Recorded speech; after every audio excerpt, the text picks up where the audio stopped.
Hai, Assalamualaikum. Balik lagi sama aku, Paula. Kali ini Paula pengen ngajak kamu ngebahas tentang beberapa jalan di kota Bandung yang terkenal angker dan penuh dengan misteri. Kalian penasaran? Langsung aja simak. Akhir-akhir ini kota Bandung terkenal sekali dengan tempat wisatanya. Tapi tahu gak sih kalian kalau di Bandung itu terdapat beberapa jalan yang terkenal angker? Ayo kita bahas bareng-bareng tentang jalan-jalan yang penuh misteri di kota Bandung. Pertama, Jalan Babakan Siliwangi. Tempat pertama yang akan aku bahas kali ini adalah Jalan Babakan Siliwangi. Cerita seram ini bermula dari tragedi kecelakaan yang menewaskan seorang anak kecil bernama Uci pada tahun 1980. Menurut warga sekitar, semenjak kejadian itu banyak sekali warga-warga yang melintas seringkali melihat sosok anak kecil yang sedang mencari bonekanya yang hilang pada saat kecelakaan. Karena warga sekitar merasa terganggu dengan sosok Uci tersebut, akhirnya para warga memanggil orang pintar untuk bisa mengusir Uci. Tapi Uci gak mau pergi katanya karena bonekanya ini belum ketemu. Akhirnya warga berinisiatif untuk memasangkan banyak sekali boneka di salah satu pohon di Jalan Babakan Siliwangi.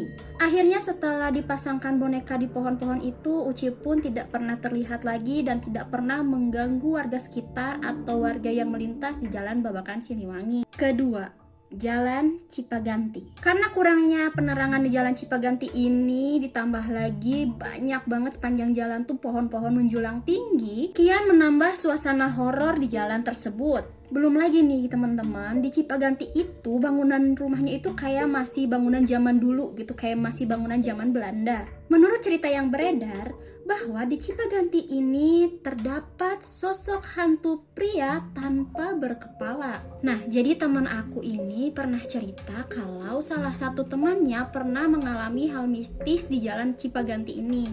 Nah, teman aku ini sebut aja namanya Riko. Riko ini bercerita bahwa hari itu dia habis main dengan teman-temannya.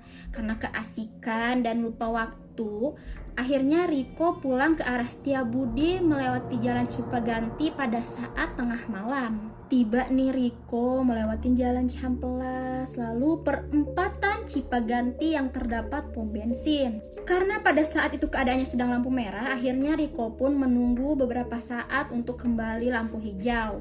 Anteng gitu kan Riko nungguin lampu hijau. Tapi lama-lama Riko tersadar bahwa terdengar hentakan suara kaki dari arah belakang Riko. Kalian tahu apa yang muncul dari arah belakang Riko? Sesosok pria menggunakan jubah hitam. Karena sosok pria ini datangnya dari arah belakang Riko, Riko pun sempat dilewati oleh sosok tersebut. Nah, si Riko ini ngelirik sedikit.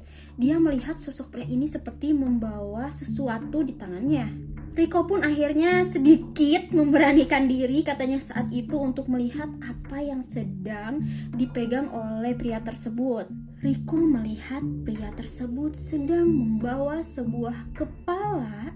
Akhirnya Riko baru sadar saat pria itu melewatinya di depan ke arah pom bensin bahwa pria itu tidak berkepala.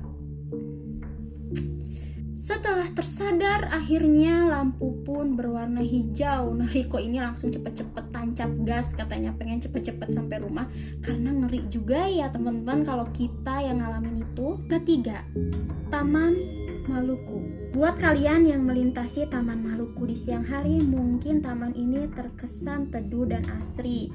Apalagi sekarang taman ini kalau siang tuh rame gitu ya, banyak dikunjungi oleh pengunjung. Tapi teman-teman, di balik teduh dan aslinya Taman Maluku ini, kamu tahu gak sih bahwa di dalamnya itu terdapat kisah angker dan menyeramkan. Belum lagi adanya sebuah patung. Nah, patung itu bernama patung Pastur Verberg yang menambah kesan keangkeran di Taman Maluku tersebut. Tapi jujur ya teman-teman, pada saat aku melintasi Taman Maluku di malam hari, kesan angker itu muncul, benar-benar muncul. Jadi pohonnya menjulang tinggi, terus Konon katanya, jika kita melihat mata dari patung Pastur Verbrak ini, katanya patung tersebut akan mengikuti kemana arah kita melangkah. Tapi pasti seru ya kalau malam hari jalan-jalan gitu ke Taman Maluku. Terus kita cobain bener gak sih si Pastur itu ngeliatin kita kalau kita ke kanan ke kiri. Ada yang mau ikut? Gas. Keempat, Jalan Bahu Reksa. Kalian pasti udah gak asing lagi sama Jalan Bahu Reksa, di mana terdapat urban legend yaitu kisah horor hantu ambulan. Bahkan rumah tersebut pernah dijadikan lokasi syuting salah satu film horor yang dibintangi oleh ratu horor yaitu almarhumah Susana. Jadi sejarahnya adalah ambulan tersebut pernah mengangkut satu keluarga yang mengalami kecelakaan dan tewas. Nah, rumahnya itu katanya di Jalan Bahu Reksa tersebut yang dimana mobil ambulans tersebut berada. Pernah ada saksi mata yang menceritakan bahwa dia pernah melihat ambulans tersebut berjalan tanpa pengendara di malam hari. Dikit cerita, ini pengalaman aku, benar-benar pengalaman aku, dan itu terjadi di siang hari, teman-teman. Nah, jadi ceritanya waktu itu aku, papa aku, dan adik aku sengaja nih pengen ngelilingi wisata rumah-rumah yang angker kayak rumah kentang, rumah gurita, terus terakhir Jalan Bahu Reksa ini. Papa aku ini kan namanya Papa Iwan ya. Pas kita ngelewatin Bahu Reksa itu kan sepi nih, gak ada siapa-siapa asli, sepi, gak ada orang. Terus dari arah rumah Jalan Bahu Reksa itu, nah rumah itu kan kosong nih, kosong, gak ada siapa-siapa, cuma ada si ambulan itu. Dari arah rumah ambulan itu ada yang manggil papa aku, jelas banget panggil namanya gitu. Jadi manggil nama papaku. Sempet mikir mungkin manggil orang lain gitu ya, tapi kita tuh sempet nengok ke belakang. Kalau di belakang itu benar-benar sepi, gak ada siapa-siapa. Ini benar-benar pengalaman aku ya, ini sama papa sama adik aku. Gak tahu mereka masih inget, tapi aku benar-benar inget banget kejadian itu. Kelima, Jalan Dayang Sumbi. Jalan Dayang Sumbi ini terletak gak jauh dari kampus Institut Teknologi Bandung atau ITB. Sama seperti Jalan Cipaganti, Jalan Dayang Sumbi ini memiliki banyak sekali pohon di sisi kiri dan kanannya.